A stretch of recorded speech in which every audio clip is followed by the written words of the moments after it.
Чувашия Республикасының Ядырин шәһәрендә тылда батырлык дигән төбәгара патриотик марафон башланды. Ул Сурский һәм Казан оборона ишекләре төзелеше тәмамлануның 80 еллыгына багышлана. Бер ай дәвамында Чувашия һәм Татарстан территориясендә искә алу чаралары үткәрелә.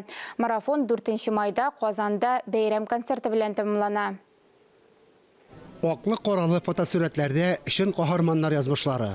Бу аларның Бөек Ватан сугышы елларындагы батырлык фронты иде. Хатын-кызлар, өлкәннәр, балалар 41 елның Зәмһәрир салкындарында оборона ишеген төзегәннәр, окоплар казыганнар. Күчмә күргәзмә экспонатлары шәхси архивлардан Татарстан, Чувашия, башка төбәкләр милли музейларыннан алынган. Бүген безнең дөрестән дә истәлекле вакыйга.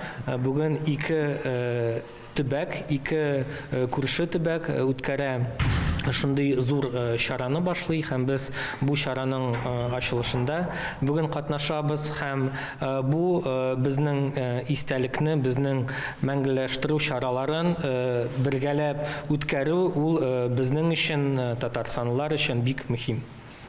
2021 ел Чувашиядә Сурск һәм Казан оборона чикләрен төзүчеләрнең батырлыгына багышланган иде.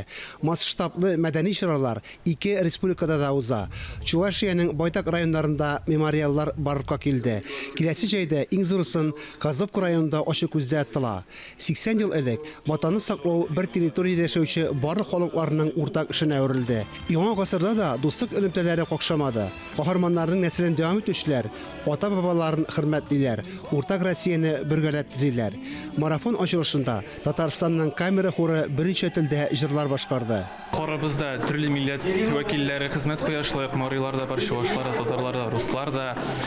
Инде безнең бүгенге чыгышка килгәндә без үзебезнең чыгышыбызны Идел буе халыклары җырларыннан торган попури яисә тизмә белән башлап җибәрдек. Анда шулай ук төрле Идел буе халыкларының җырлары кергән иде.